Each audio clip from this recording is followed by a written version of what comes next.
We're back. We're back, baby boys and girls. It's been a while, but 825 is back at it again. How you guys doing? I missed you guys. For those who are familiar with the podcast, welcome back. Great to have you back. If this is your first time listening, welcome. Glad to have you. Come on in. Make yourself comfortable. Take your pants off. Sit back and enjoy this episode I did with Mr. Norman Najar. For those of you who don't know Norman, he's one of the guitarists in the band Mondoshawan, which is the band playing in the background right now. This is the song Shinto 1, which they just released. He's also formerly known from the band All That Bleeds. I got the pleasure to sit and talk to Norman as we started by just catching up on all the craziness that's been going on around us. And we started talking about how he got started playing music, what inspired him, and what continues to inspire him. We talked about the importance of recording music and taking a step back as a musician, and remember what got us here in the first place, being a listener and a fan of the music. Hope you guys enjoy this episode. Let's start the music and get on with the show. Finally, back at it again.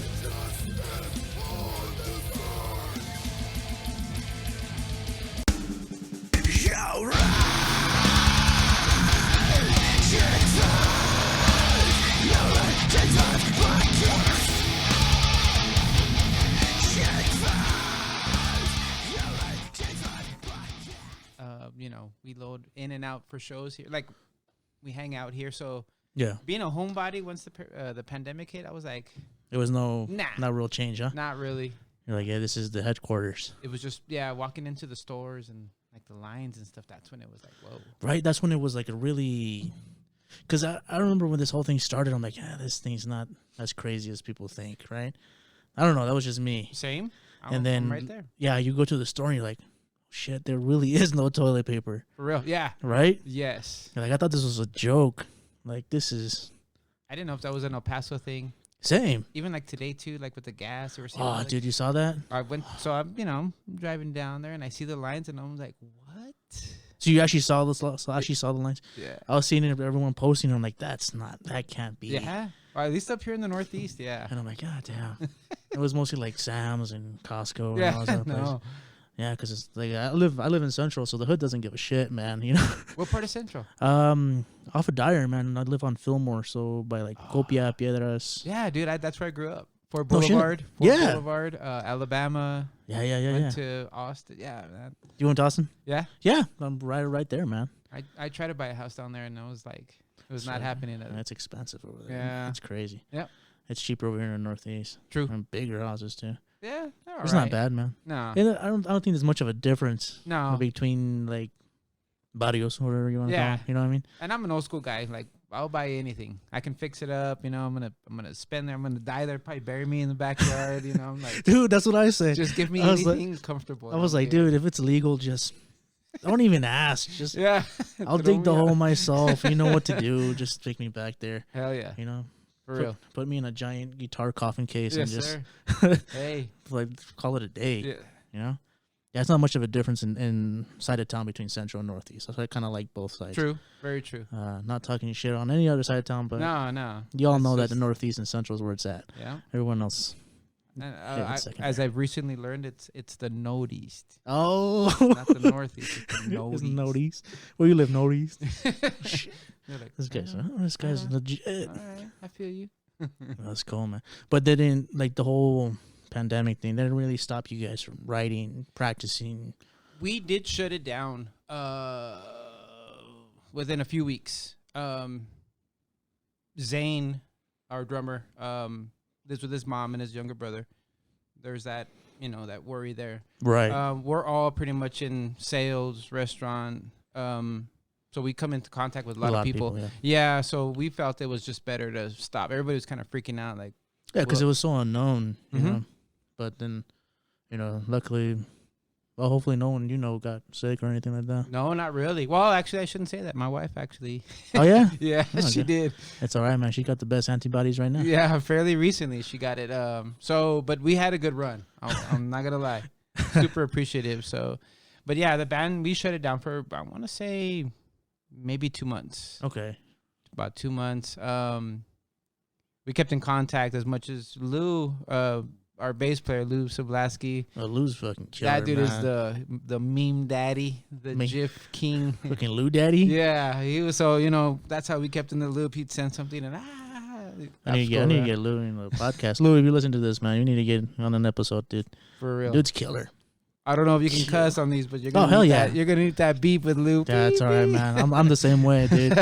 This isn't censored at all. You can say all the fucking words you want, just right like that.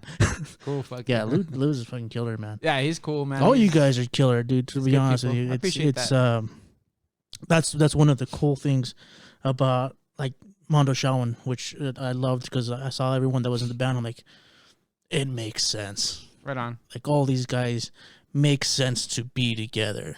Wow, you know what I mean? Yeah, absolutely. Like you guys are so fucking talented, and I think you guys really enhances you guys' skills together. You know what I mean? Yeah. Because I hear different influences, but they mesh really well together. Cool. You know what I mean? And one thing for sure is like, dude, since I've seen you, you've always been like fucking extended range. Like, how I have to squint my eyes. I'm like, how many fucking strings is that? You know? I feel that. Thank you for that. I know every podcast I've heard, somebody always mentions Hector C. Dude, that's my dude. Yeah. Fucking love that guy too. He was always huge inspiration. The 8 strings were coming out, and I remember picking his brain, how to go with it. I remember literally ordering like the first series that Ibanez came out with, the 8 string, and walking around the house with it. I got it. Uh-huh. I didn't even break it out. I would literally walk around, just put it on, and you're jamming when you're watching. Yeah, just to get used to it, because it was like foreign. Yeah. Super foreign. Yeah, that's how I was when because I've always been, for the longest time I was just a 6-string player. Right on. And even with I would say this because with my old band March of Doom, everything was written in standard E. Okay. Just because when we started playing the band, I was like, well, we started when it was me and Miles, and we were 15 years old. It's just the dream you have as a kid. You get your first guitar and you just learn how to play power chords, and okay, let's start a band. You had this shit like white drum set. I don't even know what it was, but it sounded like ass. And the first fucking song we wrote, I remember, was I called it Kill. Fucking 15-year-old shit. And it was literally just fucking power chords, dude. If I could remember, I think it was just a D, a G, and an F or something like that. And I just played as fast as we fucking could. And and I always say, like, I was so dumb. I didn't know you could tune the guitar a different way. I didn't know that. I feel you. Yeah. I had no idea. So back then everything was real. There was no YouTube. I mean, it was just like, I don't know, man. Right. And then most of, like, I grew up a punk rocker and a thrash kid, so all the bands I used to listen to played in standard E. Yeah. So that was my world. I'm like, yeah, everything's played in standard, and I would try to learn different songs. Like, this doesn't sound right at all. I guess it's the gear. I don't know. Right. And so when we started Doom, everything was written in standard E. I didn't realize this until much later on. I'm like, well, I think it's too late now to change the formula. It's working. It sounds heavy. Right. Why not keep it? Right. And it wasn't until afterwards where I'm like, fuck, I'm going to get a 7-string. I don't have one. Let's try it. Let's do it. I want it. Yeah. And then got one, started fucking tunings. And then a friend of mine, shout out to Rudy, selling his 8-string. I'm like, fuck it. Why not? Yeah. I want it. Let's try it. Yeah. And I'm used to them. I'm used to the 8-strings now. Like, I can't play anything else. I can, but they just seem so tiny in your hands now, right? But I feel that. But yeah, man, yeah. Shout out Hector. Dude's a killer. Yeah, that dude is just, super encouraging, super knowledgeable. I mean, he's... Yeah, one of the nicest, coolest dudes ever. He's helped all the bands that I've ever been in just time and time again, whether it was recording, advice, structure, equipment. I mean, that guy is just, he's giving. He's very... Yeah, he's a very giving dude. He's one of the most talented people I know. I've always told him he's one of the best guitarists I've ever met. Looked up to him as a kid, and it's so cool to have him to be such a cool guy. Sure. Like they say, don't meet your heroes because they're going to be dicks. Yeah, exactly. That's not the case. No, not with that guy. No. And I've seen him, I mean, he's played bass. I think he was with like Wick War for a minute, or he did some project with some of the Pissing Razor guys. Shout out to those Shout out guys. Pissing Razors, Fucking hell yeah. legends, They legends. fucking paved the way Oh, yeah. and showed like, oh shit, Yeah, it can be done. yeah, It can be done. We can be from El Paso Yeah. and make ourselves known in this world. and I remember seeing those guys just on the street, in a bar, what have you. And I guess me, because I'm the classic fan. Yeah. Like I play in bands, but I love going to shows. Obviously, I don't get to make it out to many, not because of the pandemic, but Yeah, life. yeah, family, whatnot. But the minute those guys walked onto the stage, whatever project it was, whatever venue, it was like special, man. Because those guys were, I had just seen them drinking a beer, and now they're up there, and they were kings, man. They're like still are. they're like that Rick James skit from Dave Chappelle. They have an aura. Yes, They have an aura to them. Yeah. Like once they step on stage, it's just electrifying, Yeah. man. Like you feel it. 100%. And then once they start playing, you're like, oh shit. 100%, yeah. Like, and it's you- not hammy. It's just like just revere those guys. I was Yeah, like, no, for real. absolutely. Yeah, because so I went through stages like punk rock, thrash, and then I went hardcore. And I was a big Pissing Razors fan. Before, when I was a kid, I honestly didn't know they were from here Wow. until I was jamming Pissing Razors. I was like, oh, you like Pissing Razors? I was like, yeah. I was like, yeah, it's so cool they're from here. I'm like, what?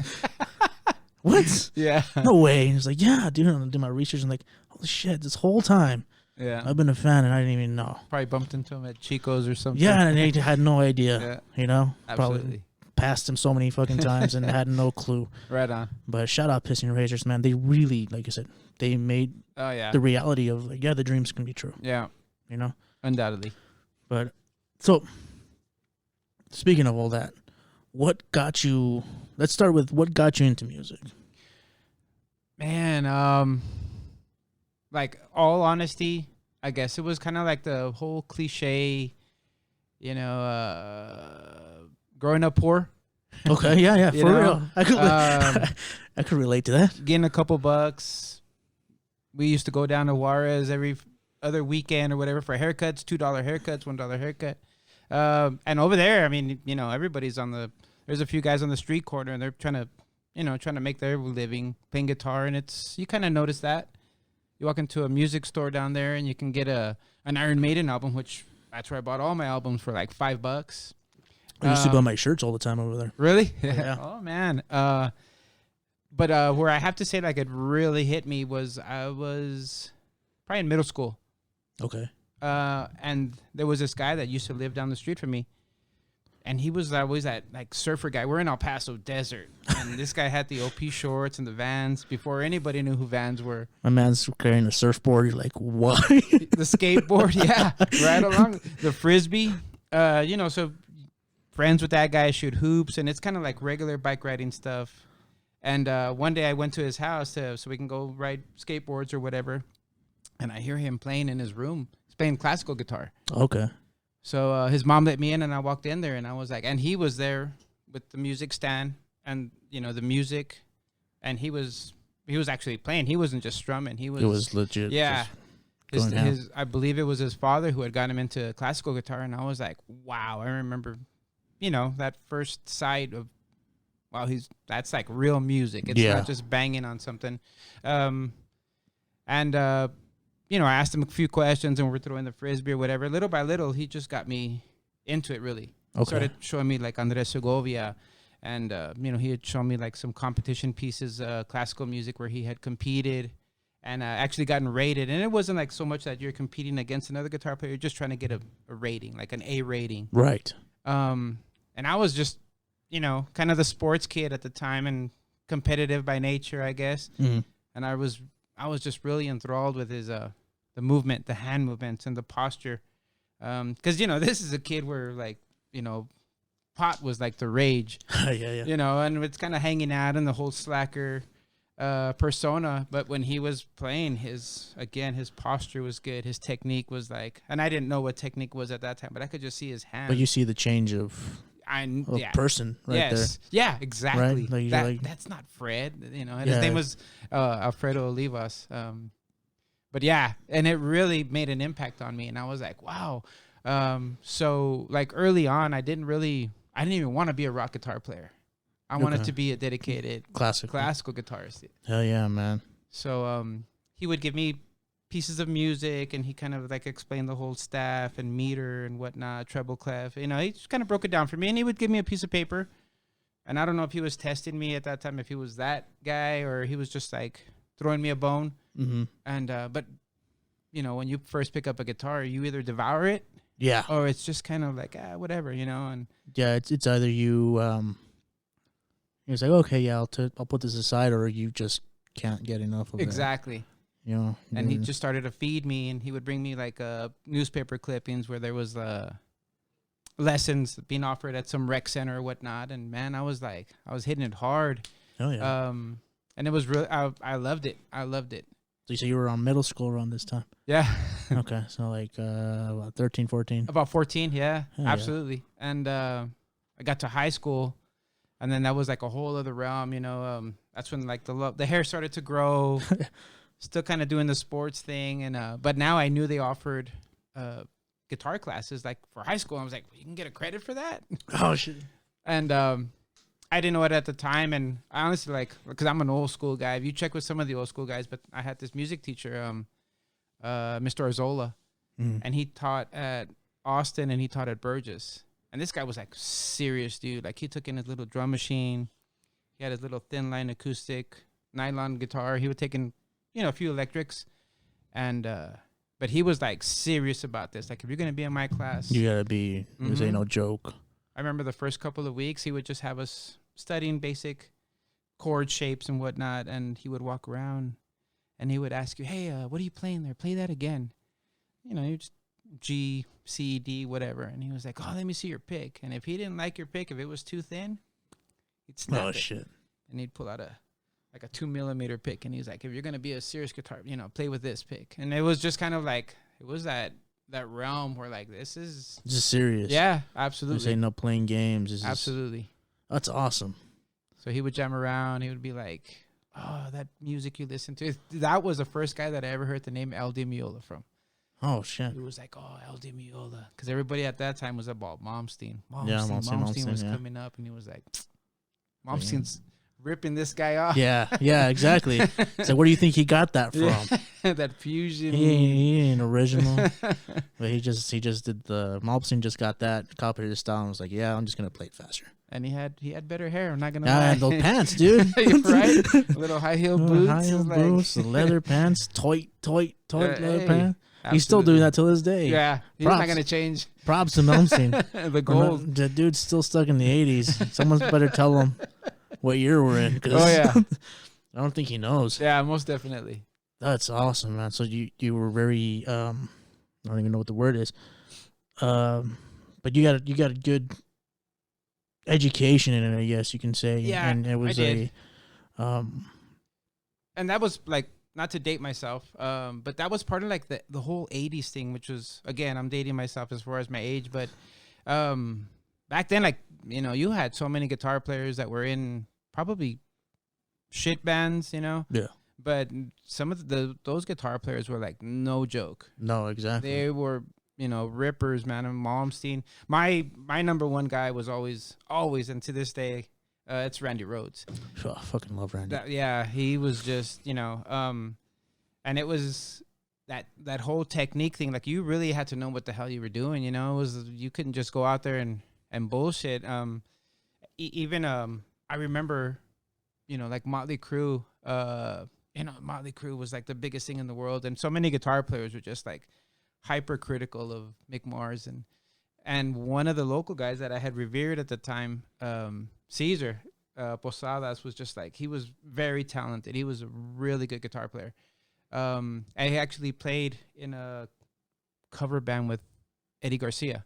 Oh shit! Yeah, I think they were called Eclipse. I could be wrong about this. Sorry if I get this wrong, guys. But I just remember that guy was like, and we were talking smack one day, me and some friends, about Mick Mars, and Caesar was just like, that guy's recording albums. He's playing to a click. What are you doing? And it was just like, damn. But again, it was just that focus on technique and rhythm and theory, and that was a tough time to grow up as far as a guitar player. Yeah, that sounds pretty hardcore. Yeah. But you got a very good point though. Like, that era, You could take the shittiest band you could think of, but guaranteed that fucking guitar player rips. Had to. Yeah, absolutely. You could take fucking Warrant. That's a good one, right? Yeah, absolutely. Fucking take Warrant, and you go, dude, Warrant. Who the fuck is Warrant? Yeah. Warrant sucks. They got one good song, but that guitarist rips. Oh yeah, no doubt. You know, no doubt. And he's in the studio, and he was cutting tracks, and this is time where you can't cheat that kind of stuff. Exactly. There was no Guitar Pro where you computerize it and it plays it for you. You had to play that. Absolutely. And clean and as quickly and in one take if possible. Yeah. You can, because you're wasting all the way through. Yeah, you're wasting tape. True that. You know, I'm like, damn, yeah, that's a really good point. True that. Like, these guys are all rippers. No matter, you can shit on any of those bands, but guaranteed better guitar player than you. Oh yeah, you know, probably still to this day. Probably till this day. Yeah, exactly. I'm like, Mick Mars. I think I always. Cousin Max, we were just talking about him. He's still a huge Motley Crue fan. Oh, awesome! And so I would always listen to Crue all the time. Not my favorite, but they're still killer, and I respect them. Yeah.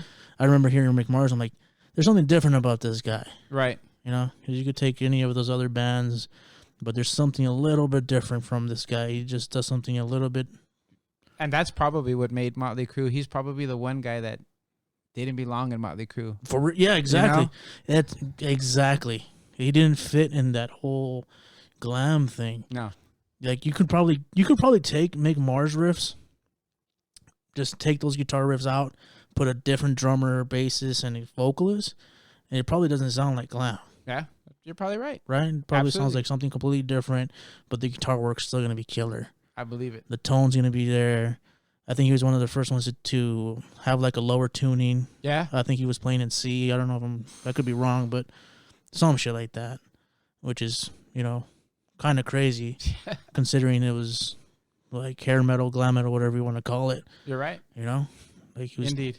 Yeah, I have big respect for Mick Mars, and then fucking Life is Cruel, and then gets him this weird fucking disease where can't really play anymore. Like that dude was crazy too. Yeah, I'm sure he had his.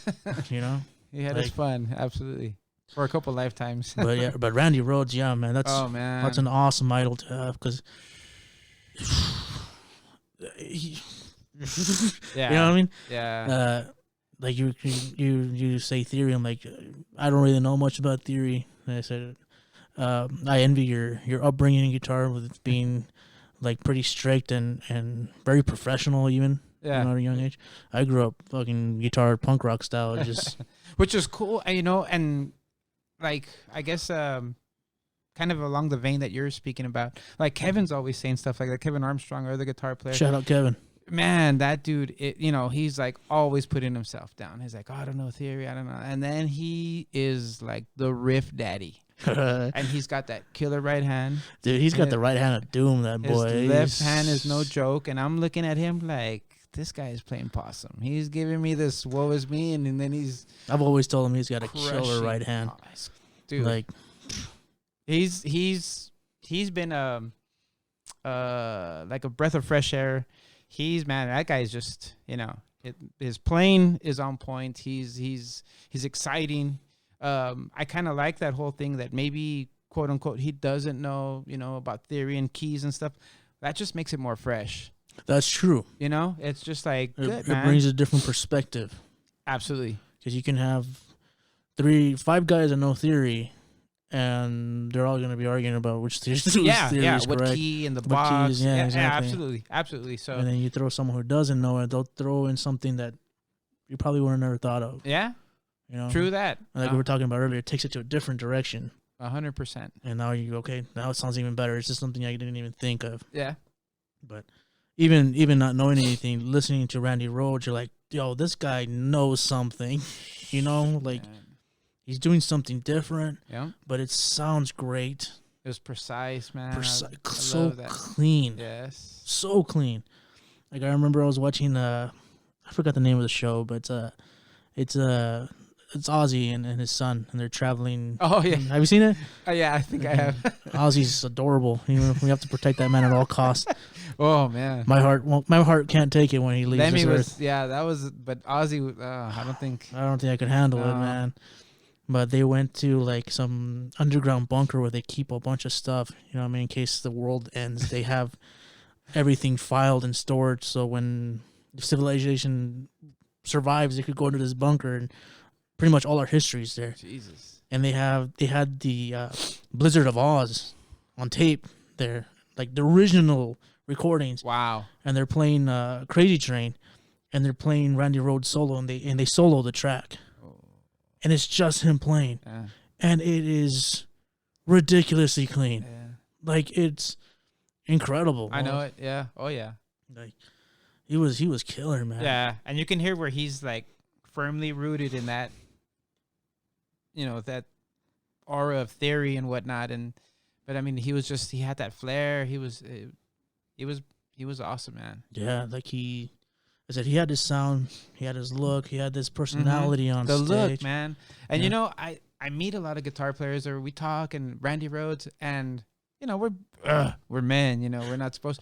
But yeah, you see that guy, and he was freaking beautiful, man. He was gorgeous, dude. You kidding me? Hair from That long, hell. flowy, golden blonde hair, like that man. Yeah, and you're right. It's all part of the package, man. And you see him, and it's just like, it's not to bring that up, but it's like Eddie, man. When you saw Eddie back Rest in then, peace, Eddie, yeah, man. for real. Yeah, that was that. I think that was the shittiest part of the last year too. Yeah. It was just that. I was at work and I was so bummed, like incredibly bummed. Like it sucked. Yeah, Like, I feel that's a legend. He's a god in my mind. There's no touching him. He's immortal. yeah. There's But again the cliche, but there won't be for a long time. There won't be anybody oh no, of course not. to broach that. But he- that's another guy who just had that look. He had everything. He had the technique. He had the technique, the style, the look, Mhm. the attitude, the presence on stage. Loved it. Loved being up there. Even the Frankenstrat, man. Never seen anything like till this day.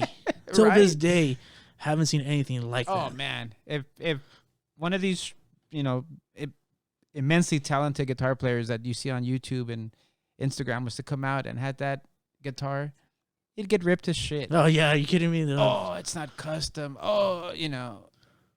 they would eat him up, They would eat him up. and he didn't give it down. Not a single fuck given. No. And his hands did the talking. You're like, I'm sorry, what?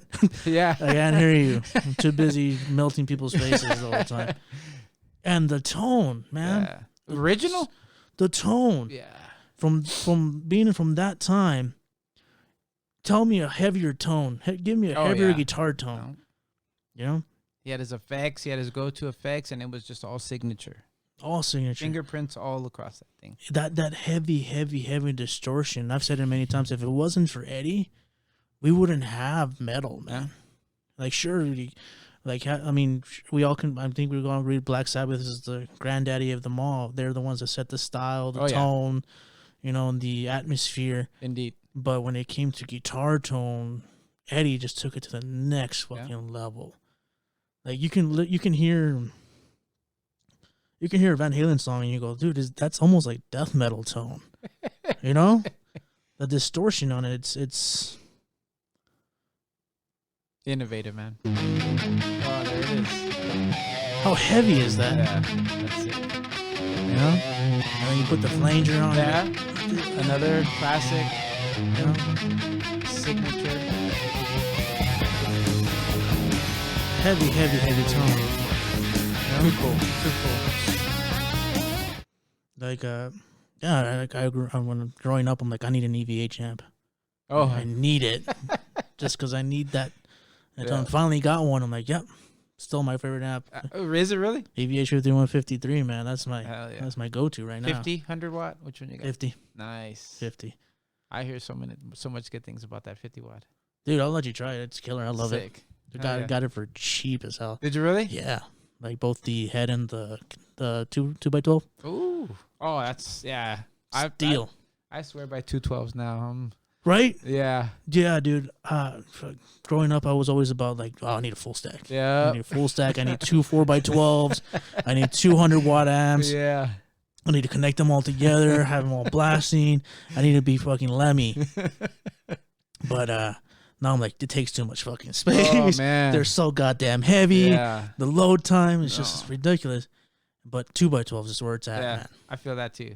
I think they have a better tone, even, Yep. especially recording. I agree. Even 1x12s sound killer. I've never actually gone through a 112. Have you? Yeah. Really? Yeah. Oof. Nice. Not for practice, not for live shows, Recording. but recording. Nice. Because you really get that speaker just pushing. You know, that's kind of what you want. Yeah, absolutely. And it sounds killer. Right on. I need to invest in a good 1x12. I think that's going to be my go-to recording. And just leave it there. Just leave it there. Don't touch it. Don't touch it. It's going to be mic'd forever. Don't bump into it. Because miking a cab is a pain in the ass, too. Right on. Yeah, well, yeah. Because it's just like any little thing changes everything. Yeah. It's like, damn. I feel that. But, yeah, man. Randy Rhoads, Van Halen. Incredible guitar players. Yeah. You had Malmsteen. You had Tony McAlpine. Sorry about that. You're good, man. It happens. Yeah, Tony McAlpine. That's another killer one, man. Vinnie Moore. I mean, Vinnie Moore. Yeah. Hell yeah. That's the old school. And then for me, it started to get more progressive. I mean, Maiden are just, you had Queensryche. Queensryche. And then, yeah, if it wasn't for Maiden, Queensryche, you wouldn't have progressive metal. Oh, yeah. Absolutely. You wouldn't have prog, dude. Absolutely. At all. Power metal, you wouldn't have any of that if it wasn't for Maiden and Queensryche. And those power metal vocals are just insane. Free one of those bands, too, had sick drummers. Oh, yes. That's actually, I know we were talking a little bit earlier, and you were saying about maybe the front man, that's what you would have seen. I wanted to be a drummer. You wanted to be a drummer? I wanted to be a drummer. Drumming never called to me. My parents, we went at a music store, and they were like, it's $1,000. Nope. Shout out to the drummers. It's so expensive to be a fucking drummer, dude. True. It sucks. True. And that all the gear, all the loading, it's yeah. Yeah. My heart goes out to the drummers, man, because it sucks. You got the most expensive gear, the most pieces of gear. The load time sucks. Yeah. Unloading sucks. Yeah. No one really helps you. Yeah. Because we all know how much drums suck. Like unloading and loading them. And not only that, they're the most physical in any band. Yeah, true. Very true. I feel sorry for all the drummers, especially my drummer. Sorry, Max. I don't know how he does it. Shout out to drummers. Shout out to drummers. My bad, dude. Because guitars, like, I don't know about you, but the more I play, the more warmed up I am, the longer I can keep on going. I'm right there with you. Absolutely. Because when you start, it's just like, oh man, my wrist hurts. Okay, but then once you start getting warmed up, you're like, okay, let's go. Let's keep on going. Drummers aren't that. Drummers are like, dude, how many times do we have to play, please? Yeah. Like they're good like the first 5 minutes. They're good the first 5 minutes. We're good like the last hour. You'll do half the set's perfect. Towards the end of the set, you're like, you're slowing down a bit, doggy. Let's go.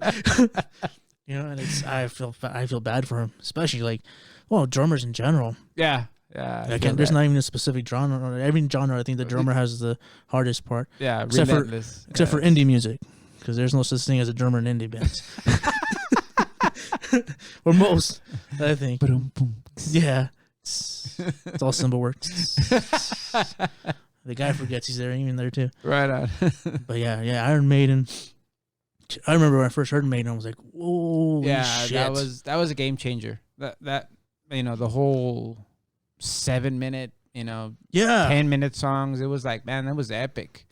And it was kind of like a refresher course too. It's like where most times the guitar is not front and center in bands like that. You have this wailing singer just killing it. Yep. You got the drummer, you got the double bass, the bass player, who you find out later is writing 99% of the song. And it's kind of like that's when you start to really delve into stuff like song structure, the tempo idea of now these songs have more of a meaning.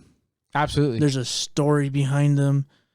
There's even concepts of it. Oh yeah. You know, Oh yeah. like maybe I'm wrong, but maybe Maiden. I don't know if Maiden's the first one to do concepts or there's other bands, but first ones I ever heard, I'm like, oh shit, this whole thing's a storyline behind something. Yeah, exactly. You know? Absolutely. And it's like rooted in like real history. Yeah, exactly. You know, it's like, oh, I always said, well, you know, Iron Maiden was my best history teacher. You know what I mean? You're not wrong. Bruce Dickinson was my history teacher. And he was Yeah, the he whole was time. hitting like, it, yeah. fucking loved history class. Absolutely. Man. But yeah, Iron Maiden. Like, And that was probably another. Oh, I remember when I heard this song, dude. This is like the dual guitars. yeah. And then that bass is just killer. Just cutting through everything, the whole mix. He's just there. Yeah, his fingers are insane. Yeah. So, like with Maiden, did you see them first or did you hear them first? I heard them first. Same. I heard them first. Never saw like the imagery behind it. Right. You know, I just heard the songs. I said Iron Maiden was the first. I think one of the first songs I heard, and I'm like, wow, this is just incredible. You know, the guitars, the dual guitars, the incredible solos, the bass. One of the first times I actually hear the bass cut through the mix, and he's not playing exactly what the guitars are playing. No, don't you love that? It's I was amazing. just like, Yeah, oh. it's like he actually stands out. He's doing his own thing. It's catchy as hell. Yes. You remember what the bass parts are. Yeah. That's probably the first time you're to stop air guitaring. Now you're doing air bass. You know? Yeah. 'Cause you're like, damn. I never thought of that, but that's so true. Yeah. Now That you're is very true. Yeah. You stop doing air guitar. Like, oh, picking it up the was- bass yeah. now. Let's do it. And Chiller, man. And then once I saw that it was the Killers album, I'm like, what the fuck is this? Yeah. You know? That was And one of those $5 albums from J-Town. Yeah. Shout out to J-Town. Shout out to J-Town. I'm telling you, I used to get so many band shirts from there. So cheap, and they had like the best band shirts ever Hell too, yeah. man. Stuff you wouldn't find here. Or if you Oh. did, you'd probably buy it for like 5 times, 10 Yeah. times the price. Yeah, no doubt. No doubt. But yeah, J-Town, dude. I don't think people give J-Town enough credit for the scene they had there. Oh, And right? still do. You know? Some killer bands, killer players, man. Killer Oh. bands, killer players. They know their stuff and they're passionate. Passionate Absolutely. fans. You know, and it's just, I think Mexico fans are just like that. They're like, they don't fuck around. Kevin's got a little side project with Jay Arriaga. Yeah. The Rammstein. The Rammstein And, cover. but they Tribute. show videos and Jay shows down there, and man, there's like 200-300 people in those bars, and I'm like, what? Yeah, I've been wanting to play a show there so for the longest time. But hopefully when this all blows over, Yeah, we can do it. something Just- has to come back. Like I don't know if you remember a band called Limerence. Yeah. Oh man. Oh yeah. Shout out to everyone in Limerence. Shout out Hector. He's one of my dudes too. Insane musicians. Absolutely. Like, Those they're guys probably should have been signed probably yesteryear. yes. Yeah. They should have been signed so long ago. Yeah. They really should have been huge in my opinion. Indeed. Their songwriting, like I said, the talent of each musician was insane. Super techy. Great shows. They Super weren't just techie. standing there. Yeah, super techy, Man. great presence, Yeah. great shows. Yeah, those guys were awesome. Yeah. And they were such cool dudes too. Every one of Absolutely. them were so down to earth. Like they talked to you, they would give you compliments. I remember they gave me compliments. Like, please don't. Oh man, don't cut yourself short. I don't deserve that at all. But yeah, Iron Maiden, and I think, like I said, they're one of the ones that really brought the imagery Absolutely. into everything. You know, Man. now it's like, okay, there's a look to this now too. Yeah, exactly. You know, It was a performance, man. And probably one of the first bands that I had really seen that they were just like puppies on a stage. They were just everywhere. You had Steve Harris jumping off of shit. And I was like, oh, all right, yeah, they're all running around. It was just insane. And you're like, damn. I was like, all right, that's a live show. And that's when probably I wanted to start like That's when, performing. Yeah. yeah. What was your first show? Kiss. Oh, hell yeah. It was a Kiss show. Yeah. That's awesome. Yeah. Super. I don't know. You get nervous. You walk in and there's like all these people there. Hadn't really experienced anything like that. And then, the lights are on. Everybody's walking around. You're looking at the girls, all the long hair dudes. All of a sudden, the lights go down. The lighters go on, and everybody starts cheering. And again, man, there was just that rush. It's like, oh, shit. Like, my life is about to change. Yeah. It was that impactful. And it was freaking. That's a killer first show, Yeah. man. Hell Hell yeah, kids. Yours? Rob Zombie. Really? Rob, another spectacle, Rob Zombie and Anthrax was opening. Oh, man. It was the original lineup, too, which I thought was really interesting. Yeah. Oof. I was a big Thrash kid, so the main reason I went was to go see Anthrax. Right on.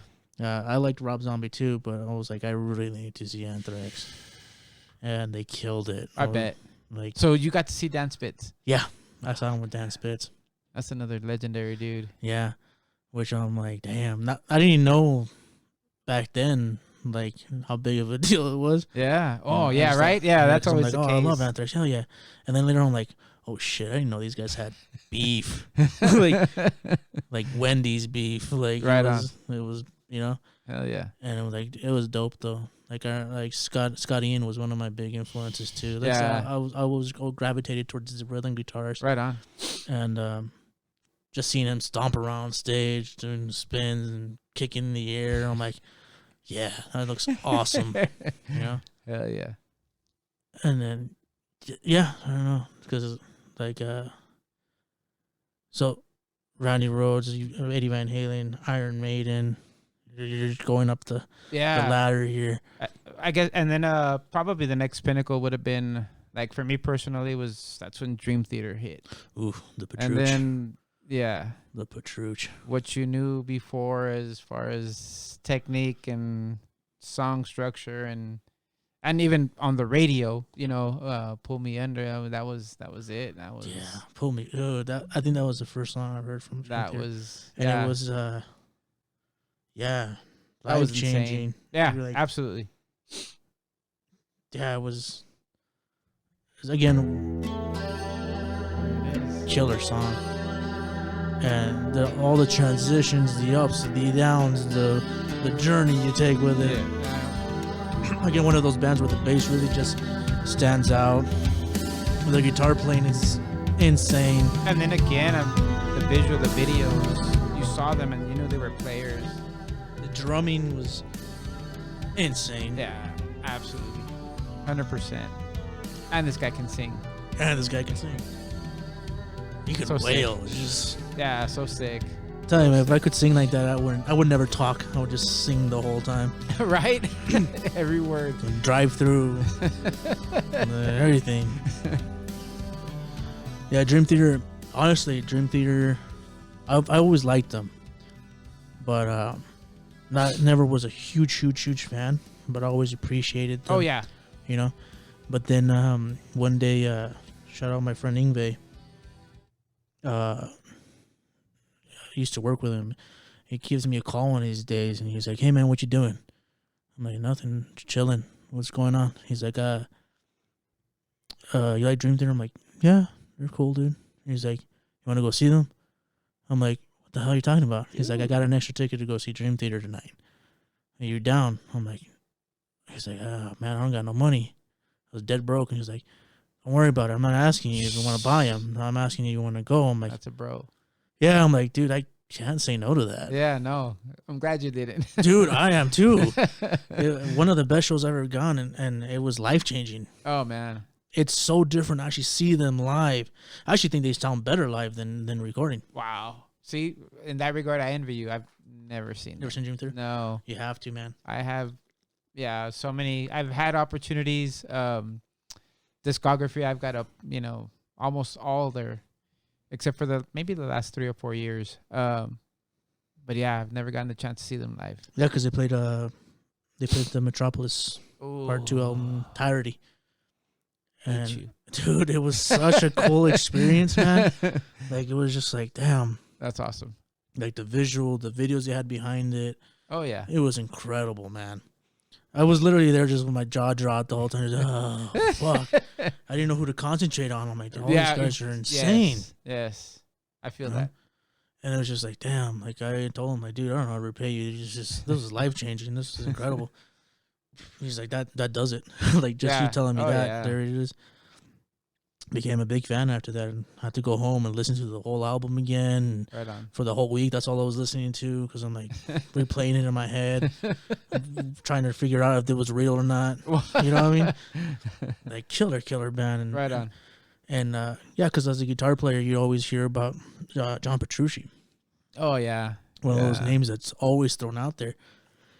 And I was like, oh, I don't know what's going on. What's up with John Petrucci? I don't get it. You know, because it wasn't as obvious to me as Randy Rhoads or Eddie Van Halen to me. I feel that personally, you know. Yeah. Because, you know, like there was just this really. You say Randy Rhoads, the first thing you think of is just that V-shaped guitar, the polka dot one, Ozzy holding him up. Yeah. You know. Oh yeah. Yeah. I think Van Halen, you're like, oh yeah, I said the Frankenstrat. The finger tapping, you know. Petrucci, I just never had that, you know, correlation with it. I feel you. Until I saw him live, I'm like, okay, let me bow down, start take worshiping, take my money. I accept John Petrucci as my Lord and Savior. Yeah. Like, it was just like, okay, man, sure. You seen him live, I got it. I'm like, okay, yeah, this guy's insane. Yeah. And then going back, listening to discographies, and I'm like, this guy was a killer. His tones are incredible, too. Game-changing again. If it wasn't for his kind of tone, I don't think we'd have modern metal as we do today. Yeah, exactly. You know? Blew up the Mesa Boogie. He was just like, very, very discerning player. Yeah. Very particular. Very particular, very clean, technical.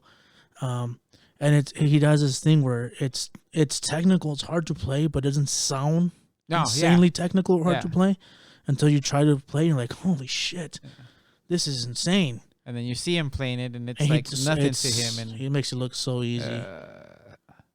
Like I'm like, I don't know how you're doing this, man, but yeah, eventually it gets to a point where it's like you say, it's too much. Yeah, I can admire. I aspire to that, but I know it's. You know, it's a lot. It's a tall task. It's a tall task. But yeah, then like I said, I think they took him. You could hear the influence from Cringe, like Iron Maiden. Oh yeah, from them, you know, Rush. Yeah, it's all Rush, the Holy Trinity. Yeah, exactly. You know? I wish that's one band I wish I was able to see. I did get to see Rush. You saw Rush? Yeah. Okay, now we're even. Yeah. Absolutely. Now we're even. That was insane too. That was up in New Mexico. But that was an amazing show too. I bet. And to boot, Primus opened up, so it was like bass on bass on bass. You know, so much.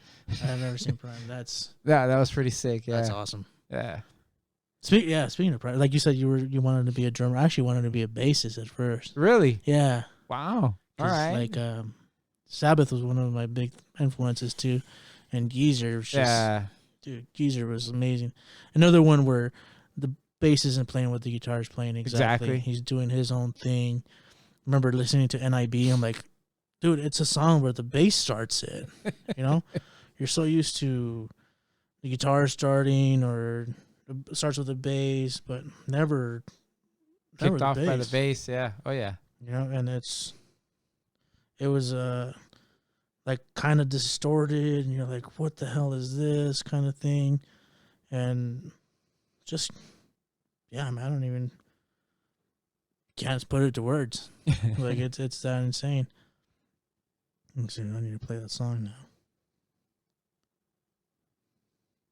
And I like the story behind it, where they're like, where did nib come from? It's like, dude, it was just what we would call Geezer's head. It looked like a nib. Is that what it was? Yeah, I've never heard that. And then people were starting saying that's amazing. People were like, oh yeah, Nativity in Black. They're like, I don't know where the hell you got that from, but if that works for you, then if that works for you, sure. It's like, that's something like that. There it is.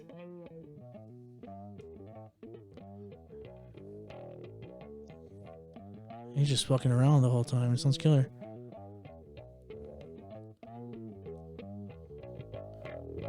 And crazy tone too. Yeah, that tone. Like so different. But Iommi was sick too, though. Like his riffs were incredible. Yeah, absolutely. Yeah, freaking More. I wanted to be a bassist, man. Until there it is. There it is. There it is.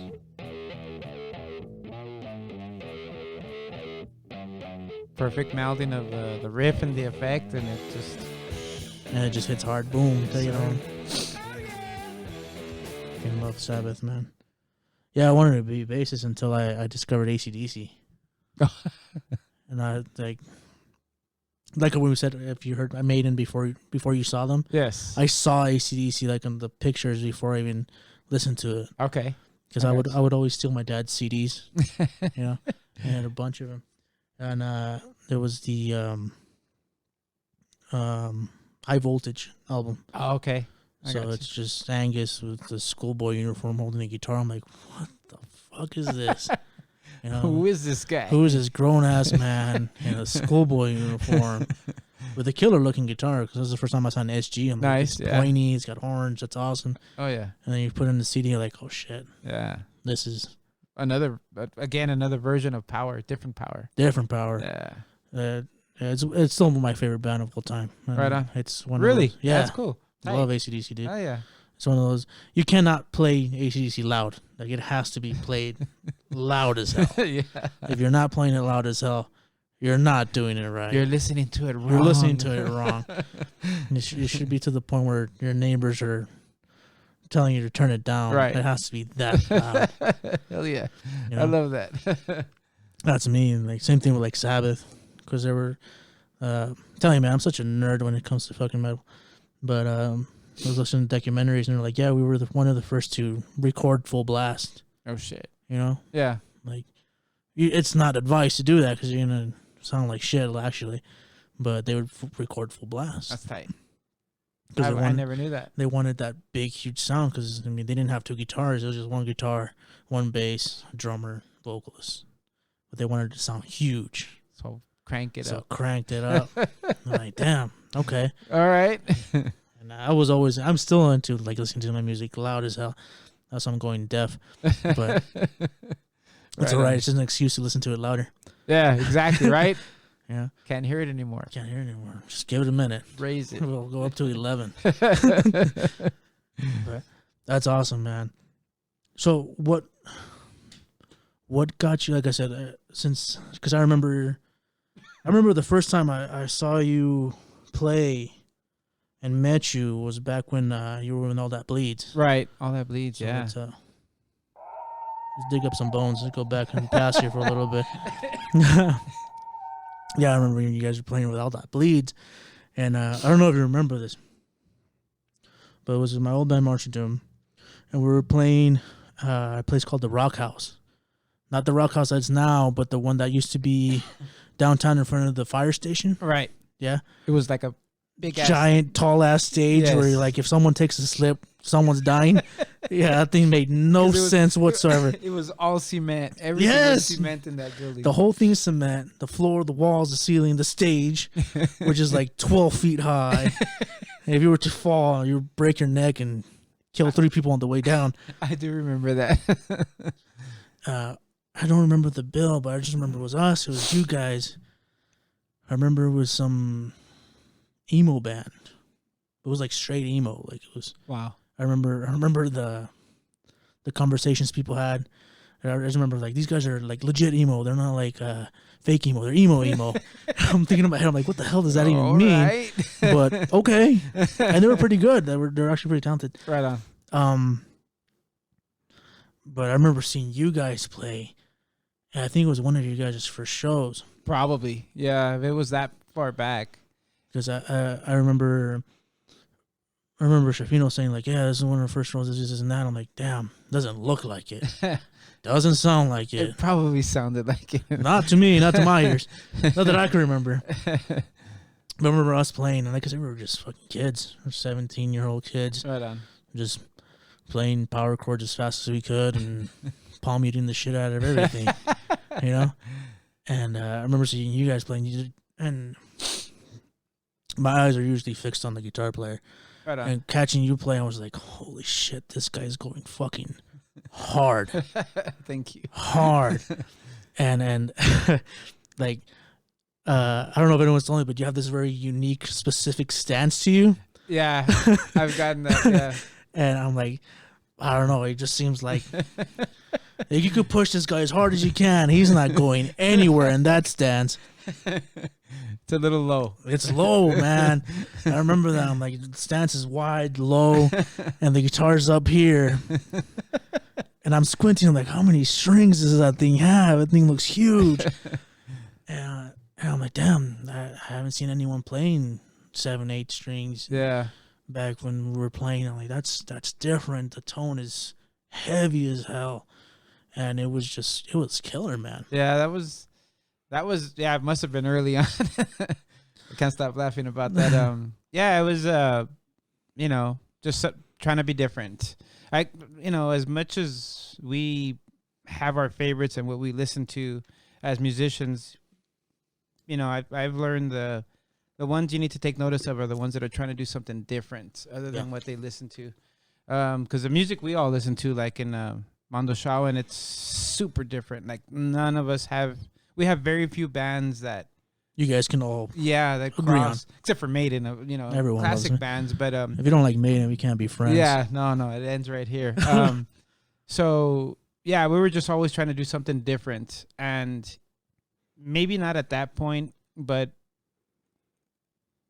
the more we got out and toured and played with bands that we had no business being on the bill with, which is what happened to us. Dude. A lot of those Tricky Falls shows. A lot. But yeah, we were even with us too. It was just like, why are we here? We were so thankful, but after the show, we were like, that was cool. We shouldn't have been up there, Yeah. But you just learn a lot. You really take in, what works, what doesn't work, and maybe we didn't necessarily write for like audience, but it kind of impacted us as far as where we wanted to take our music and what we wanted to be defined as. And you also kind of learn what you're good at. We're really good at, maybe that double time. This is what we don't do good.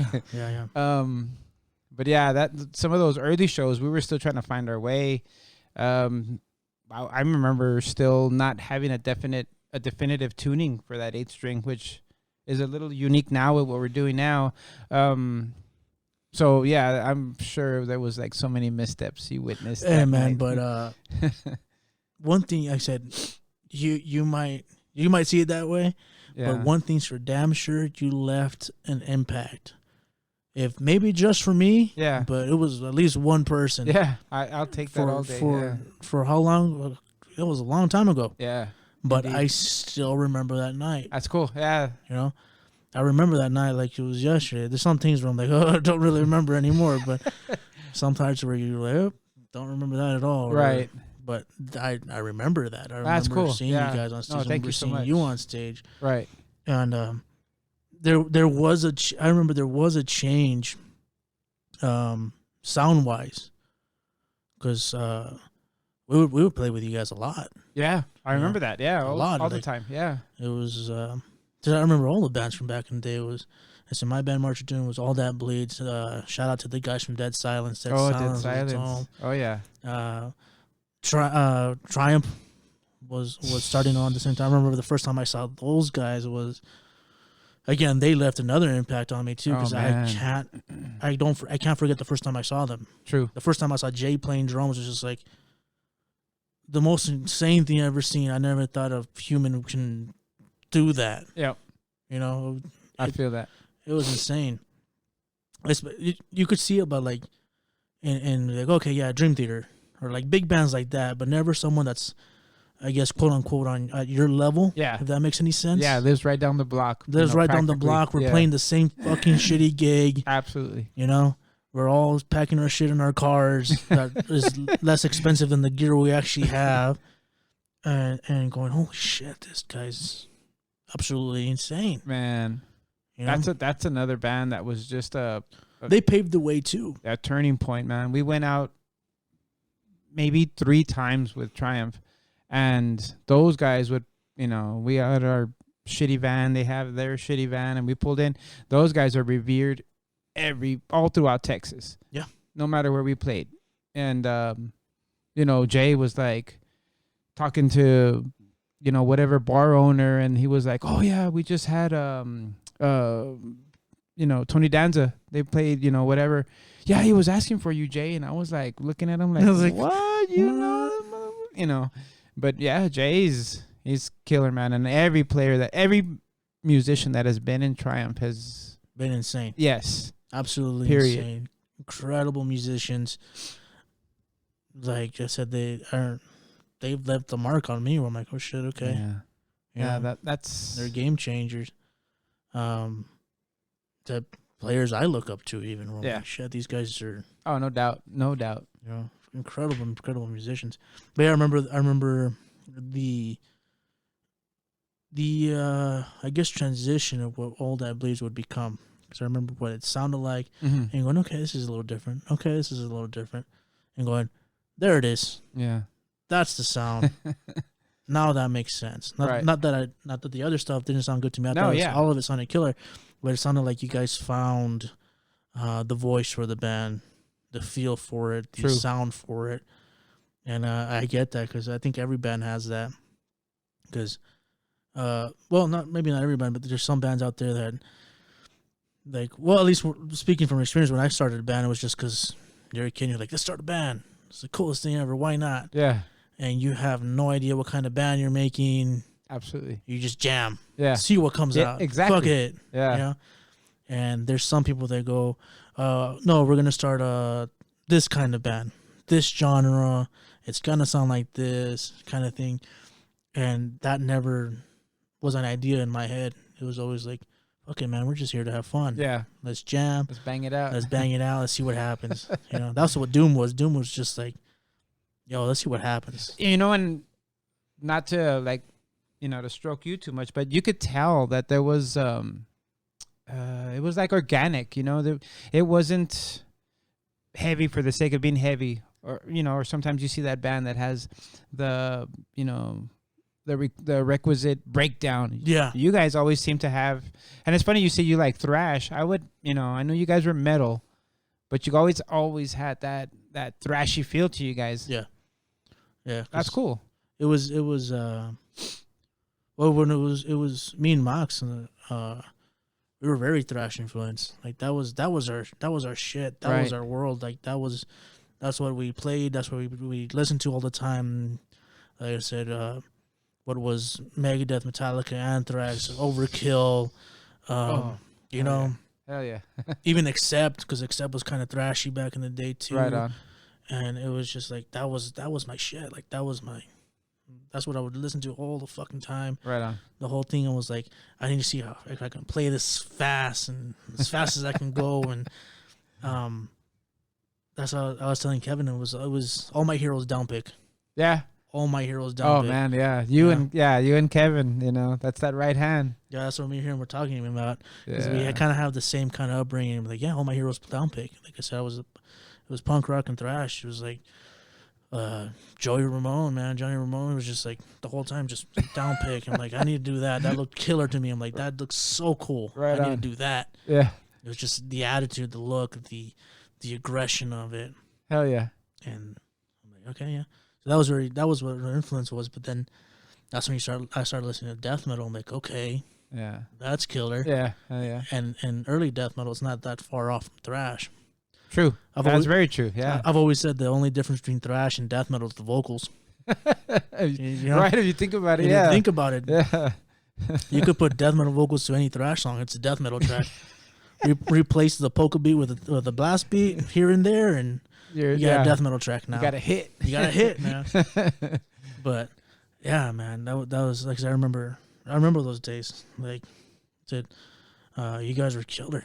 Killer. As far as that band, like I say, that obviously we grow as players. We had we had lost Sal at that point, who's now with Voodoo Stomp, Texas Voodoo Stomp. Oh yeah, killer band. And too. then we got Johnny Moe, who's now with Illume. Illume, yeah. And and stuff Johnny Mo's changed. killer too, man. Yeah, that dude's very talented, Super very funny. cool. Yeah, super cool. Dude. He's funny. Fucking Mo. Shout out to Mo. out to Mo. And yeah, we were on the road a lot, and so you can't help but be influenced by what you see in certain cities. Here we have like super great guitar players and stuff. You go to other cities, and there's that influence of maybe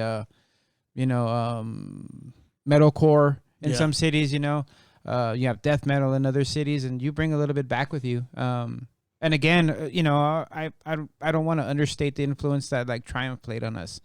Triumph, it was really inspiring to see them play. There was a lot of elements that maybe weren't so obvious in the later years, but that I feel like we pinched. I know I did. I pinched a lot from them because I was just like so inspired, and I would see them play, and those guys they go hard. Yeah, man. yeah, they were aggressive, man. It was hard.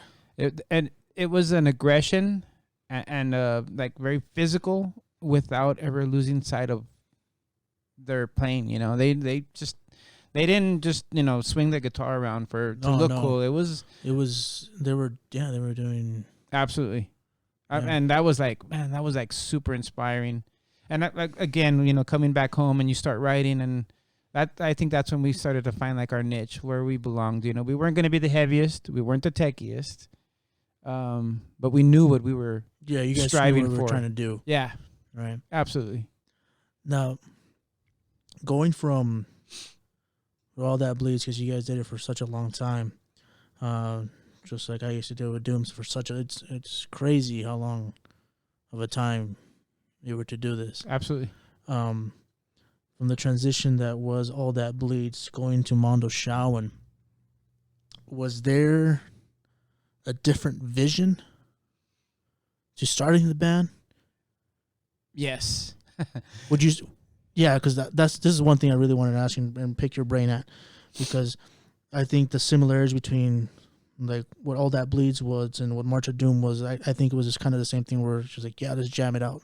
Oh yeah. And see what happens. Oh yeah. And you progressively evolve throughout the years, and as at least with me, and I heard it with you guys too, and I heard it with you guys' compositions, because it became that.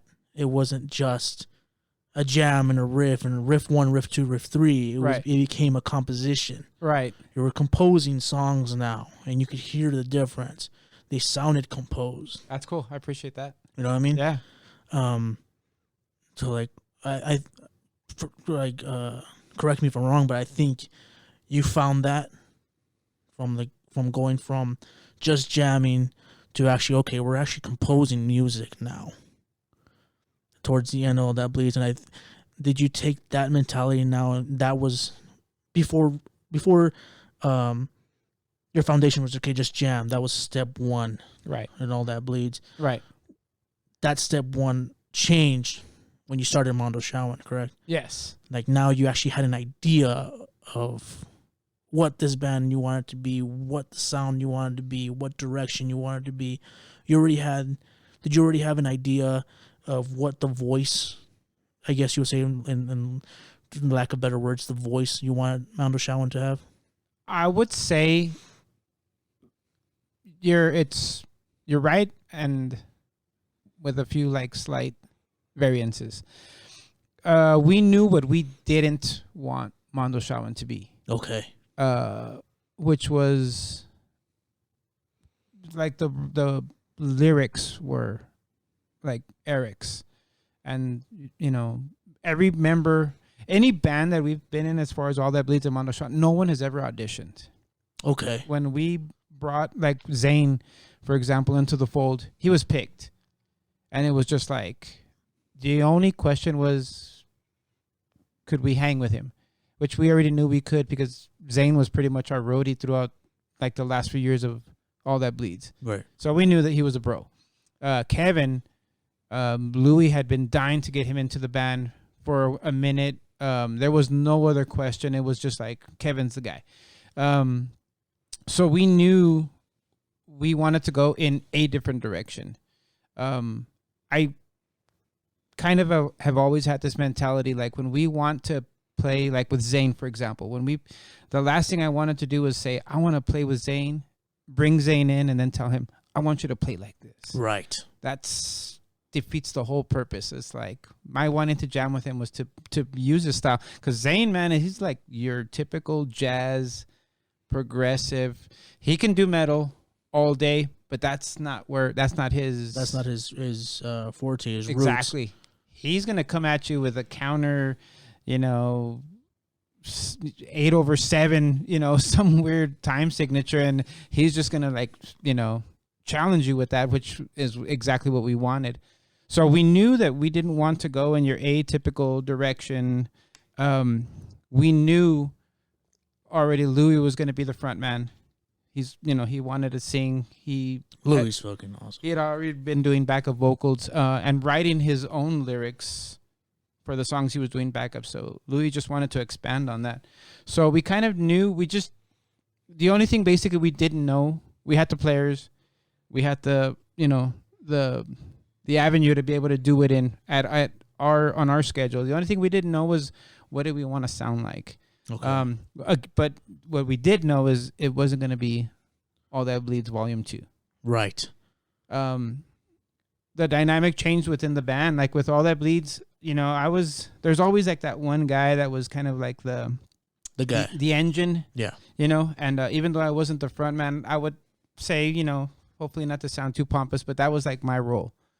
I was on the shows. I was trying to get the tour together. I was, making the contacts, and we would pass that around, whatnot. But the majority of the time, that's what I was doing. Right. I was kind of managing, so to speak. I knew I didn't want to do that with this band. Okay. Yeah. All I wanted to do was write.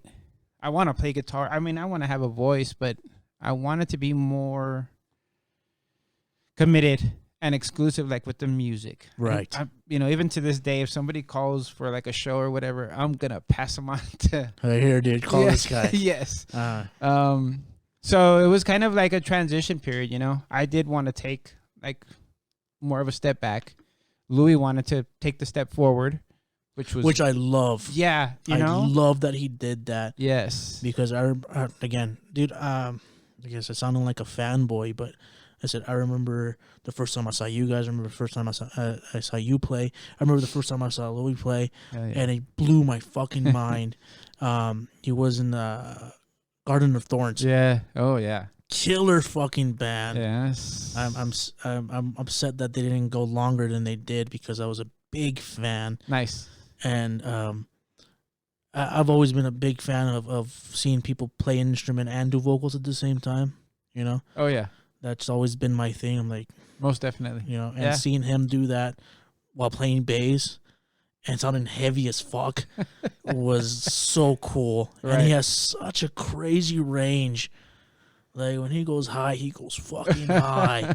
And I remember hearing him, and he goes hard too. Yeah, he does. You could take a picture of him playing, and you could tell he's going hard and he's staying still. You know what I mean? Oh yeah. So very nice. That's what I'm saying. When I saw what the lineup was for Mondoshawan, I'm like, this is perfect. Everyone's doing what I would imagine they were meant to do. Yeah. Absolutely. Like everyone's doing their part. And like I said, it meshes so well. So hearing you explain how it went, it makes sense. It sounds like you hand drafted them. Yeah, pretty much. You knew exactly their strong suits. And you're like, this is the guy, this is the guy, this is the guy. And you did it not just because you knew they were good players and they could play what you wrote. Right. But you did it in the essence of, I know they can write to this. Oh, yeah. Yeah, and it's still like that. In that regard, like Zayn, he is obviously our drummer. He takes a really big hand in the arrangement. He'll suggest little lines, parts, effects. Kevin, like we said, he's Riff Daddy, Supreme. Riff Daddy. He's gonna Riff Daddy Supreme with cheese. He's gonna bang something. Yeah, he's gonna bang something out that sounds like he's digging trenches. And he's just cutting. And everybody just kind of like layers on that. Yeah, no, it sounds like it, man. And especially with the two songs you guys just released. Yeah, Shinto 1 and Shinto 2. It really, really sounds like that. Like the compositions have become, I don't know if more diverse is the right term, but you can really tell there's more pieces to the puzzle now. Yeah. Oh, yeah. Absolutely. because what you guys first released was what it's not a knock on you guys whatsoever, but it was exactly what I hoped and imagined it would sound like. Yeah. Oh no, you nailed it. You know what I mean? Absolutely. Absolutely. It sounded exactly what I expected and wanted from you guys, and it was killer. Right. Right. But We actually wrote that EP, and then we were doing shows with like 4 songs. We were filling in the rest with samples and whatnot. But yeah, that came out, and it was very organic. But you're right. The more we jammed together and played together, and talked about concepts, and that's something I've never done before. concept. We've never discussed that. Like you say, back then it was like start a riff. Everybody jumps in, you knock it out, do this. No, you did it 6 times, do it 4, whatever. Right. Boom, song. And now there's a lot more discussion. Yeah. A lot more sitting around saying, well, that song, I feel like it's picking up more of an aggressive tone, and let's try to pull it back to make it a little bit more subtle. Yeah, you're actually steering the ship here. Absolutely. You're going, okay. I can definitely relate to that because that's something I'm doing now that I never did before. That's amazing. That's cool. That's very cool. Before Doom was, like I said, I described Doom as a party band. It was just, let's have a good fucking time, and hopefully everyone else has a good fucking time. And it was good times. Yes. But there was never a direction. Yeah. Ever. Yeah. It was just shoot. No aim, just shoot. Yeah. Just go. Make a big noise. Make a big noise. Let's play fast. Let's play hard. Let's have a good fucking time. Yeah. Which was fun. Yes. Don't regret any of it. I loved every single second of it. But after I left, I'm like, I need to do something different. Like you said, you didn't want to do All That Bleeds 2. I didn't want to do March of Doom 2. Yes. So I'm like, I need to do something completely different. And I started, again, composing was now the thing. Nice. Going directions. Was like, this part's heavy. It's either, are we going to go heavier? Are we going to go back a little bit? Are we going to hit the brakes a little bit and then go faster? There's actually ideas for it. Oh, yeah. You spend more time on writing a song. It didn't just come in a day. I feel that. Like yeah. it used to. Yeah, right. Yeah. Very true. Now one song takes a couple weeks, practices, sessions, hours of playing it.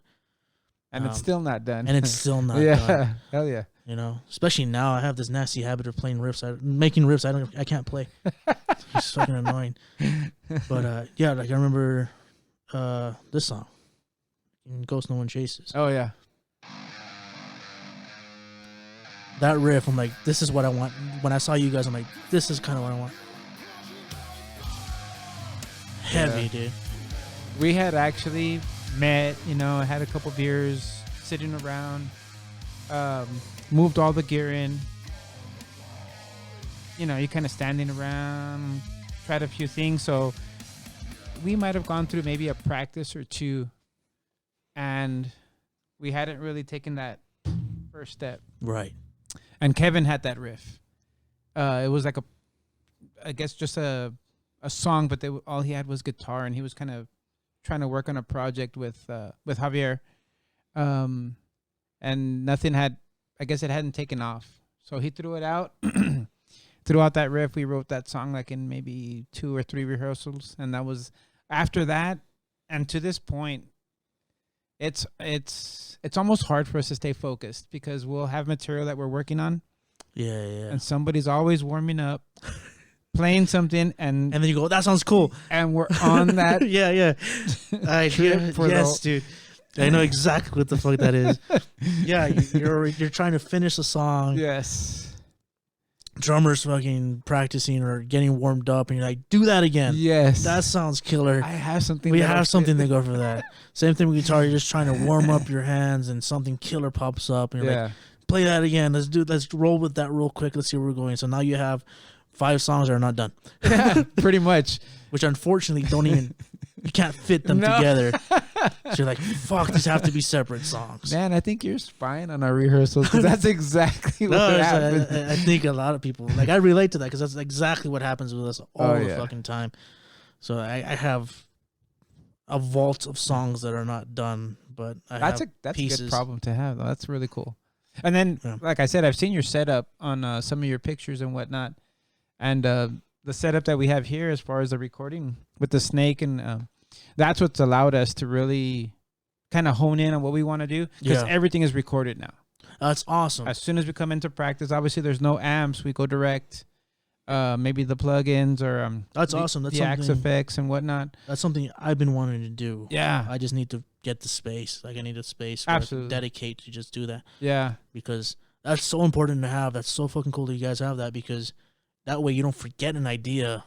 Just goddamn, that's not many times that happened. Exactly. Or like play that riff again. I'm like I don't remember it. Yeah. I'm telling you, you're spying on us because you sound exactly like us. The greatest song of all time, Lost Forever. It was so good. Because you sneezed and farted at the same time and you restarted your brain. Like, yes. Or and sometimes it's the opposite too. Sometimes you're like, man, play that killer riff we were playing and we're playing it back and it's like, yeah. It's like, what the fuck were we thinking? Why did we think that was badass? I was like, I don't know. What the hell were we on that day? Delete. Yeah. Been there too, man. But that's so cool. Like I said, it's. I think a lot of people can listen to this and relate and be like, oh yeah, we do that too. Yeah. You know, that never changes, man. I mean, that's always like the best way. That's why, like I said, we've never auditioned anybody. It's just, we've asked people to join the band. And then it's just a matter of sitting down, and just talking like people. It doesn't even have to be about music, Yeah. It's funny because, like, of all the guys in the band, like, I think Louie and I are the only ones that really, like, get into football. Okay. But we can all sit around and talk about football, Everybody has... Oh, the guys are, like, huge gamers. Mm. All they talk about is, like, gaming and whatnot. And, like, I don't even, PS what? I'm like, yeah. What? But it's the camaraderie, and they tell stories, and it's kind of cracking the jokes, Yeah, one of the most important parts of being a band is being cool with everybody. Oh, yeah. You Yeah. know? That's so important. It's super important. Absolutely. And I think it's overlooked where people try to be like, this guy's a dick, but he's great. Like, you don't want the dick, regardless of how great he is. You guys just have to be able to be in a room and just be friends. Absolutely. You'll pay for it somewhere down the road if you overlook the humanity part of it. Exactly. But that's cool, man. Like I said, it's you hear it in the music, and like I said, that's the first song I heard, and I'm like, that's right on. That's what I expected, and it sounds killer. But these last two releases you can tell the big difference, and that was my favorite song from you guys. Now it's this one. Man, that song was chiller song, dude. Like, that's an insane tone. Really cool. And you can, like I said, it went a different direction, but it wasn't like a complete 180 where you're like, what the hell were these guys thinking? Yeah. It just worked. Nice. I appreciate that. Yeah. It worked. I'm like, this works. This is not what I expected, but I didn't know I wanted this. Right. And now I want more of this. Nice. Like, yeah, that one. Yeah, there was a lot of, I guess, build up to that. There was a lot of layers in that. Different parts. I remember we just recycled so many parts that we thought that were going to be perfect for that song and ended up getting tossed out. And that was one of the ones where we kind of learned also, like, sometimes you got to put it away. Right. Instead of hitting it every week. Let it breathe. Yes. Let it breathe. Come back, take it in. Something that was hard to get used to was just sitting down and just listening to what we have so far and critiquing that and seeing where it would, where does that song take you now for the next section? Usually you just are accustomed to write. And sometimes you got to stop and listen to it. Yeah. Are we headed in the right direction and have those talks and, hey, I don't like that drum pattern, or, maybe that what I'm playing is I'm trying to it's coming out as overpowering. It's not really complimenting. You got to take the step back and not be the musician, but the listener. Very well put. Right? Exactly. You have to go, let's pretend for a second I don't play in this band. Absolutely. Listen to the song and go, do I like it? Right. Is it something I would listen to? Very true. Is it something I put on my playlist? Is it something I could listen to myself listening on the car on my way to work? Am I a fan? Very true. Of this? Very true. Because I think a lot of people would have that ego of like, That's a very you know what I mean? Like I'm fucking awesome. I'm a great drummer, bassist, vocalist, whatever I do is fucking great. True. And I've seen it where people are like, I just didn't like this part, or like you said, hey man, I don't like that fill. Try a different fill. And some people will take offense to that. And True. Like, fuck it, you play it. Yeah. But if you're able to have someone that's level-headed and go, okay, let's listen to it back. Let's see what's going on. Let me get your idea, and then go, oh, you know what? Yeah, you have a point. Yeah. Very true. Because I think as a musician, you get very lost in the idea of like, I have to be unique. Yeah. I have to be different. So I'm going to try something different that's way out of the box just to be, for the sake of being different.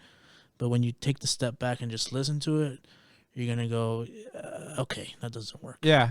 Yeah. I didn't quite pull it off. Yeah. Yeah. That's very true, man. And that's what I would like to say is that's probably the greatest thing of where we're at now. In addition to the guys, we just added a keyboard player. Nice. Yeah. Backup vocals. It's actually Dez. He was in Monroe. I don't know if you ever got to see Monroe. Yeah. Yeah, he was their singer. That's awesome. I think they're on a hiatus right now. He's killer, man. Yeah, he's very cool. He's so cool. And now I'm excited. Yeah. Yeah, so he's on this project, this recording that we're working on now. Probably be a full length. Now I'm very excited. Yeah. So he's doing some backups. He's got his key parts. Eventually, I see him expanding too. I mean, that dude is like another super talented cat. I need to get this guy. I've been wanting to pick his brain. I've actually never really met him.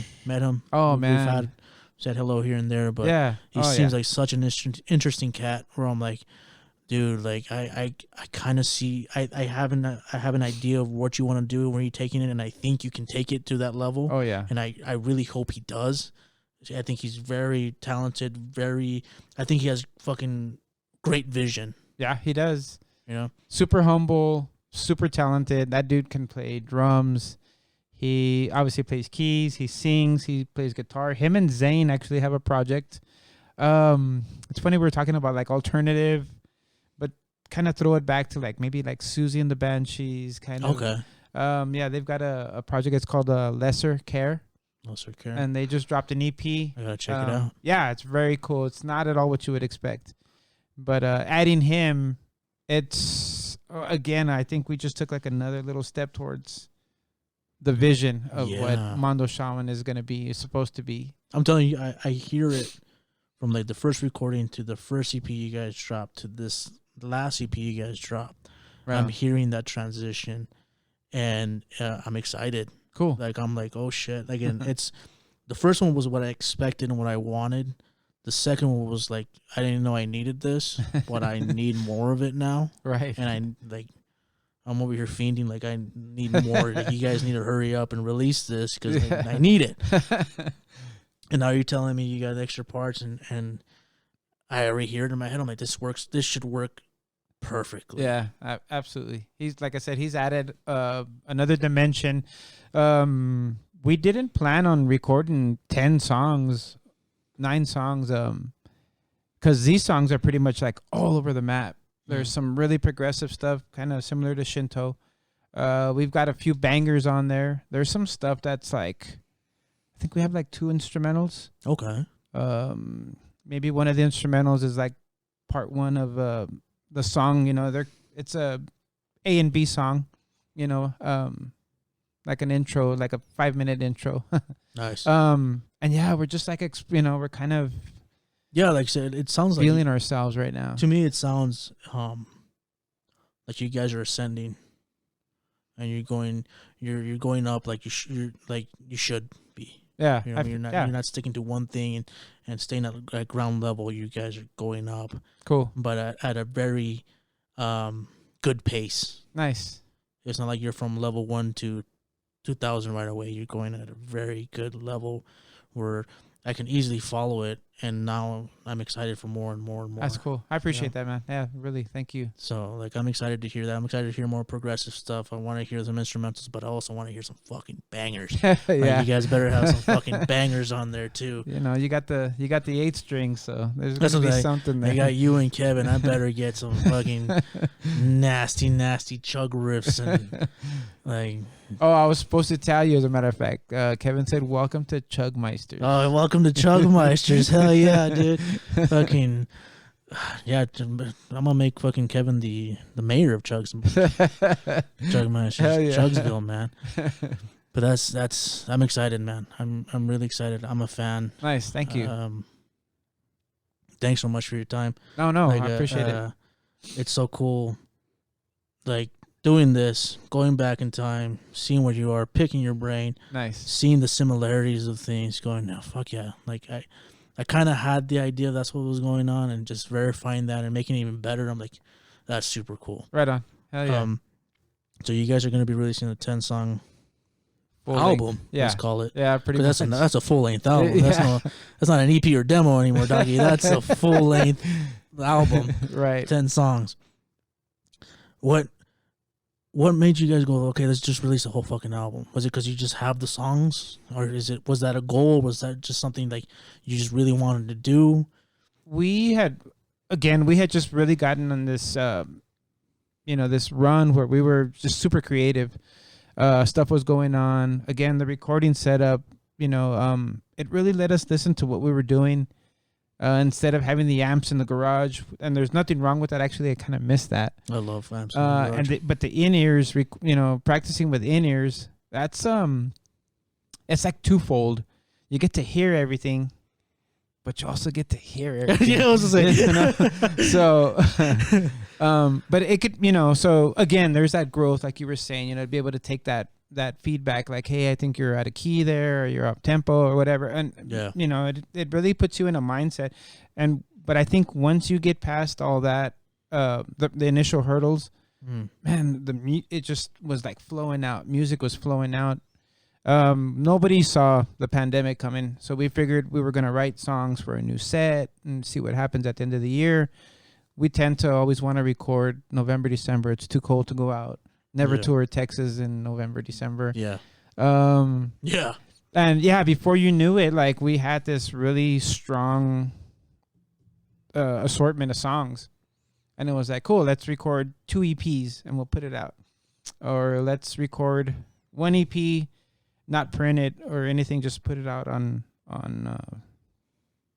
digital. Yeah, stream it. Yeah, and then it just started to come around. You know what? I've never recorded a full length, and Kevin was like, "I want to record." We just started kicking around the idea and realized how involved it was going to be to do something like that. And everybody was like, "Well, it's pandemic.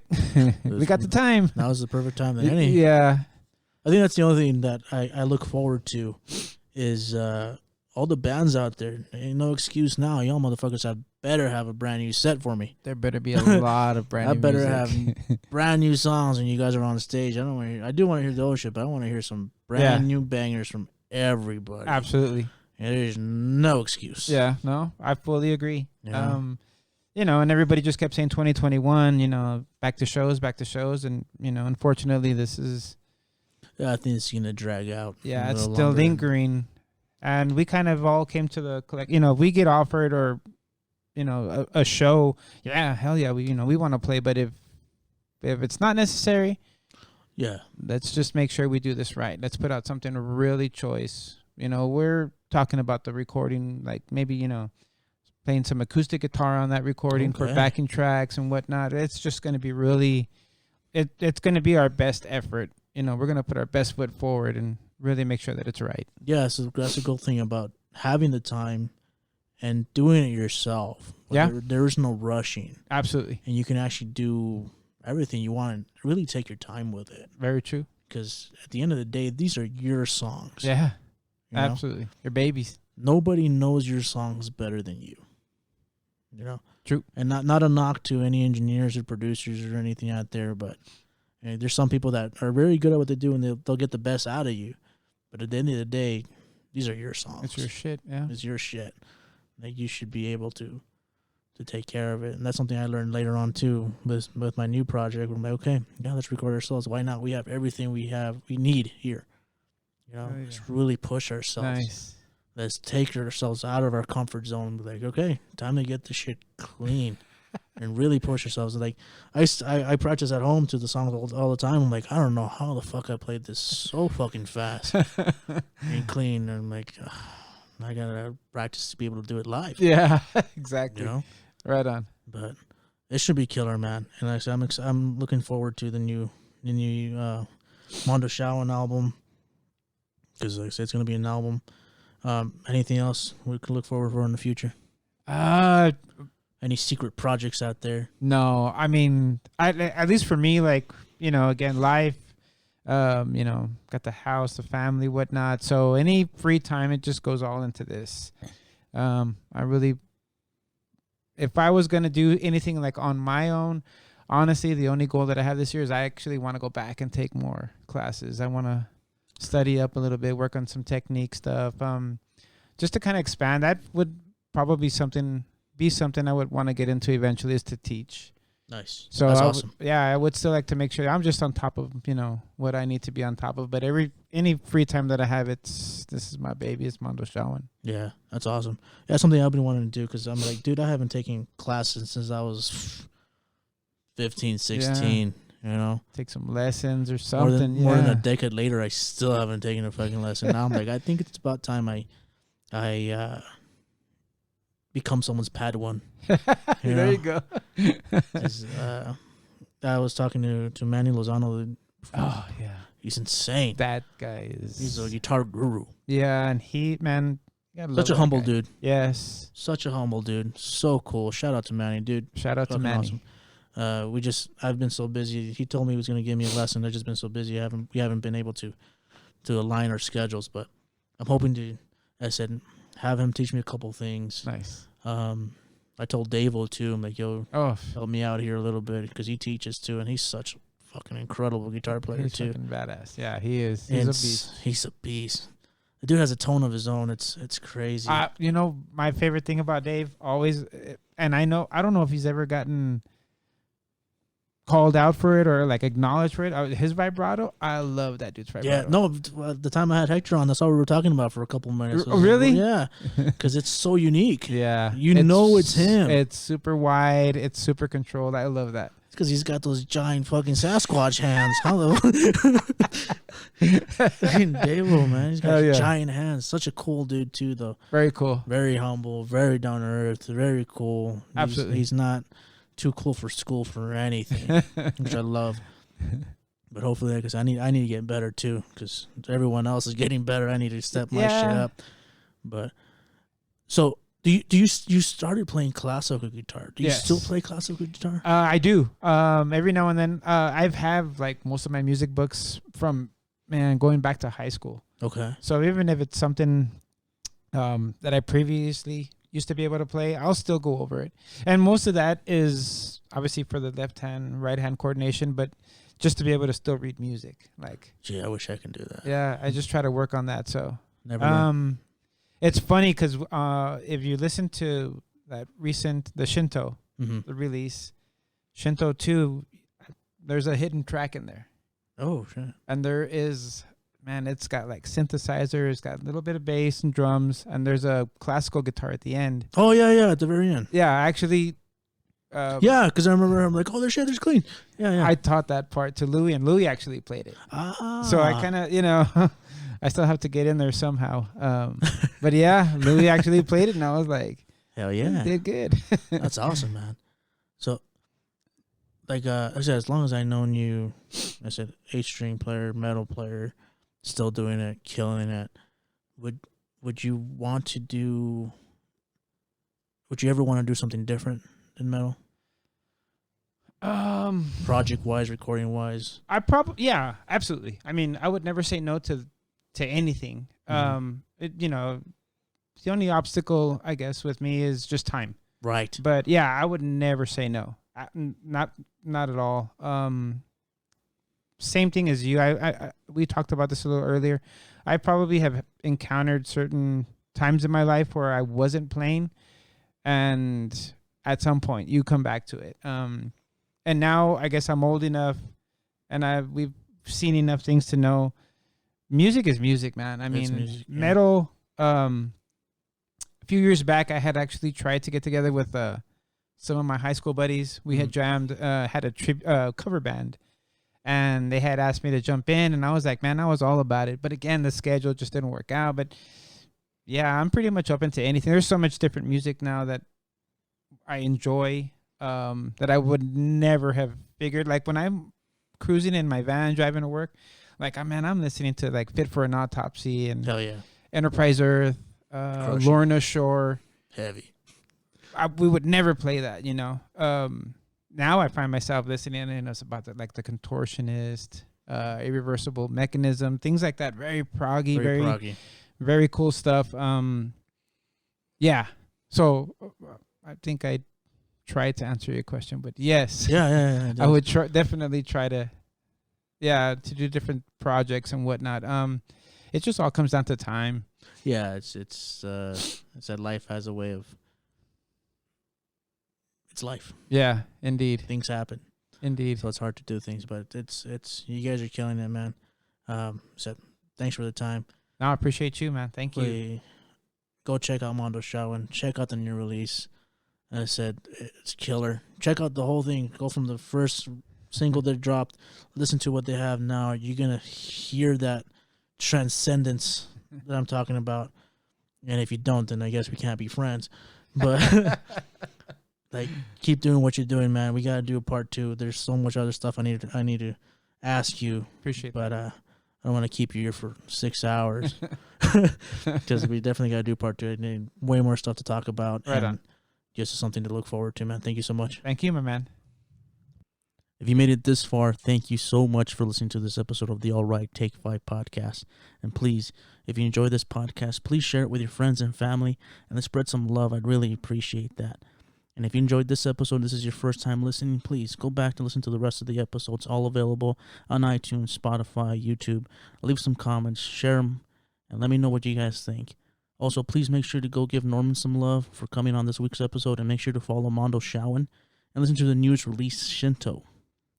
Really looking forward to new music from these guys. With that being said, I'll leave you with my favorite song from the new EP. This is Shinto 2, and make sure to stay tuned for the next episode of the All Right Take 5 podcast. Glad to be back, guys. Glad to have you back.